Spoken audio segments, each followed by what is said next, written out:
I need some more clarity on my relationship with my oldest, Jonathan. He's 12. And, they say children can press buttons or whatnot, and I'm sure that I can press his buttons as well, but I get angry with him too often. Because he likes to show his strength with his younger brothers, because he likes to show his power with other children in maybe not the most appropriate way. And, the repetition of coming from mom and dad, Jonathan, ease back, or whatever the case may be. When he shows his strength to them, do you think it's from a place of feeling strength, or from a place of trying to compensate for a strength he's not feeling? Strength of not feeling. So, from a place of disconnection, he's trying to take action. Right. And then the action that he offers always backfires for him. In other words, he gets negative repercussions from you. Not always, but what we've noticed is that anytime anybody offers any action from a place of disconnection, that action only compounds the disconnection. Right. And just, if nothing more, adds to the vibration that attracts more and more and more and more and more of it. So, terrible cycle. When you think of how you can be of greatest value to anyone, whether it is a child who you adore, or a friend, or a spouse, or even a stranger, the answer is always the same, and that is to understand that they are an extension of energy that really feels good, and that if they're not feeling good, something's happened to cause them to have some vibrational relativity between who they really are and who they're being in this moment. So your work and our work as uplifters is to do anything that we can do to help to bridge that gap. So soothing is always the answer over scolding. In other words, you can't scold somebody back into alignment. You can't punish them back into alignment. So why am I having such a difficult time remembering this? Because you were scolded, because there's this action world that you've learned. Esther is struggling with this a little bit too, because she is watching granddaughter Kate, who, in Esther's opinion, is the perfect child, who has wonderful manners and behavior. And she knows it's because it is her nature to feel good, but also her parents are deliberate about what they expect from her, and she is obedient. And so Esther wants her to be free rather than obedient, right, but she does like her good behavior. So it's sort of a catch-22. In other words, what part of this lovely child is coming because of her connection, and what part of it is coming because of what she's learning in her action world? Jerry and Esther have been watching occasionally a new television program called Super Nanny, where a woman from England is interacting with families who have children with extraordinary, outrageous behavior. And then she is wrestling them to the ground and improving the family dynamics. And we want to talk about the advantages and disadvantages, and the reason things work and the reason things don't work, and the long-term effect of all of this, because we think it's what you're talking about. How much do I do vibrationally, and how much do I do with my words, and how much do I do with my action will help you find your place in all of this. So give us an example of some family discord. The boys will be playing. We have Jonathan 12, James soon to be 8, and Ethan 4. And they'll be playing, and lo and behold, we'll hear Jamie cry out from the playroom. And I've learned to let that go a little bit. Let's see if they can work it out themselves. 10 minutes later, something more. You could tell from the cry out that is a little bit more serious. You can hear James, saying that it was Jonathan did such and such, and so go downstairs, and Jonathan's got the angelic face on, and Jamie's sitting there with tears running down his eyes. Try to push that aside,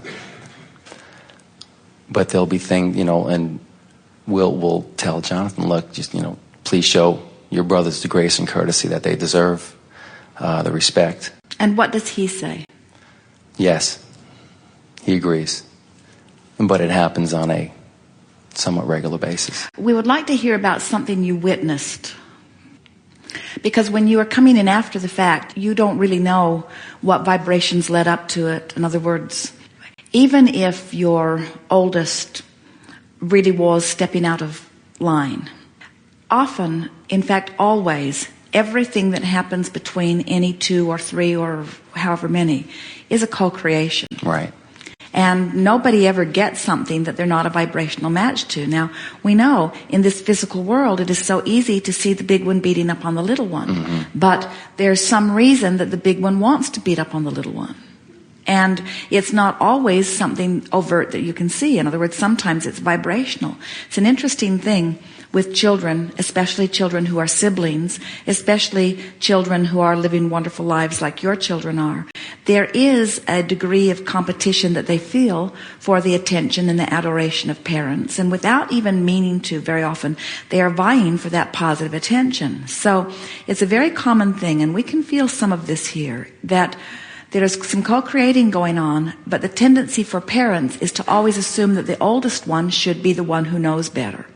Well, the oldest one might know better in terms of action, but it's hard to really know better in terms of vibration. Here is a room full of adults that are still trying to find their way into awareness of vibration. And so what if you were interacting with someone who was vibrationally extracting from you something that you really did not want to give them, but they were so determined in their expectation of it that they just brought... Have you ever said something and then later said, I don't know what got into me, that's not who I usually am? So sometimes a situation can get going like that, where you offer something that you know better, that you didn't mean to offer, and then it is compounded by the fact that then the younger one gets the reward that he is now looking for. He is discovered a way that he can become the favorite one by stirring things up enough that then the other one gets in trouble. And it's interesting because your older child has just given up on anything really fair coming out of it. And then the more injustice he feels, then the more he begins to respond. In other words, you hear people say, and really mean it, well, I didn't commit the crime, I was just accused of it, so now I'm going to commit it because I've been accused of it anyway. I might as well enjoy the benefit of at least getting to do what I'm being blamed for doing. There's some of all of that going on. And here is the thing that we most want you to hear. You parents are the ones that are in the most uncomfortable place at all as you put yourself in the place of believing that you should be the arbitrator, because it is very, very difficult to sort out the vibrations that are at the heart of what's happening. And when you step in to attempt the impossible, you always create some sort of injustice. And do you know that it is that vibrational misunderstanding and subsequent action injustice that is at the heart of almost every behavioral issue of people who move then out into their own? In other words, children begin to learn the way that the world will respond to them at very, very early ages, you see. And that's why we think you're very wise when you acknowledge that they are vibrational beings and that they have inner beings. And when you say we try as much as we can to just let them work it out, that's a wonderful thing, because they will work it out. And the combination of them working to work it out and you coaching them from the sidelines, applauding them in their connection and giving your attention to them when they are in alignment with who they are, and doing your best to withdraw your attention from them when they are not in alignment, you'll be amazed at how much they will come into vibrational alignment with their own guidance system. That's what I'm looking for. We would say to your older child, we would say to him, just openly, before anything else happens, I've been thinking, and I realize that you get a bum rap sometimes, because these things I know about you. I know that you are a wonderful big brother, and I know that you would do anything that you needed to do to take care of these little guys. if there was ever anybody else that was messing with them in any way. I know that. I've seen you with them. I trust you. I think you are a wonderful big brother. And I know that sometimes they just get the best of you. And sometimes unfairness happens. I know that. And sometimes you deserve what you get. I know that. Don't let him off the hook altogether. But then say to him, we're going to try to let you guys work it out, because your mom and I have been talking and we know these things. You're a really good big brother. You're really smart. You know what to do. You follow your own heart. You know what's the right thing to do. You know how you want to be treated. And even though your little brothers don't always treat you the way you want to be treated, that's the thing that we are most holding you responsible for. We want you to be older and to be able to accept their not knowing. And sometimes we unfairly expect you to know better. And that's not all that fair. And we're going to talk to the other boys too. We're going to let everybody know that they're sort of in charge of their own experience, and it's sort of up to all of you to work things out. But we want all of you to know that we love you dearly, but we're not going to get in the middle of this so much. So I'm expecting that things will go better, because I know that you know what to do.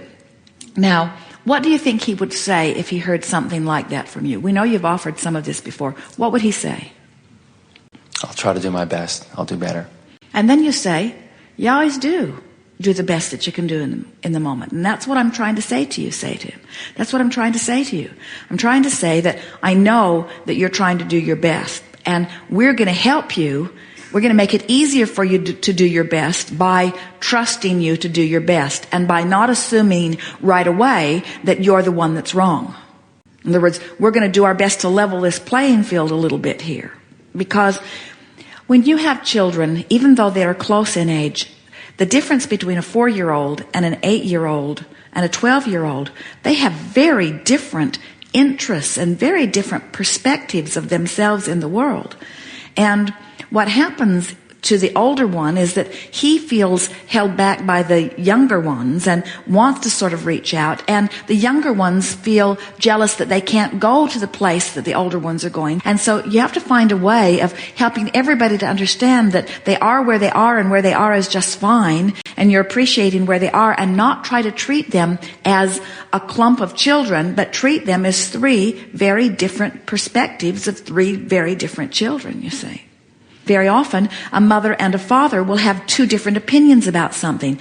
This is a terrible circumstance for children, because they get one vibration from one parent and one from another, and they don't really know what to do. So alignment with one another is very important. But very often, even one parent or the other has split energy. They want this from the child, but they expect this. And very often a parent would say, well, the reason I expect this is because this is what the child has been giving me. And we say, well, don't let them train you into your vibration about them. You get off when they're not doing that and train your own vibration. You could look at anyone, and with enough practice and with enough looking at the positive aspects of that person, you could train into your vibration only the best of anyone. And when they are with you, it would not be possible for them to get activated something that opposes what's dominant within you.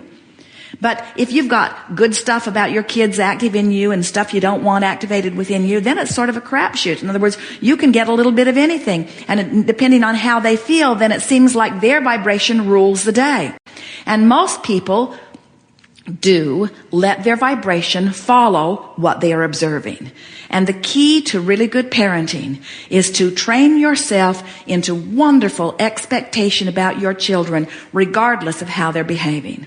And once you're really into that knowledge of these magnificent children, and you feel that way, we can feel that about about the way you feel about your children.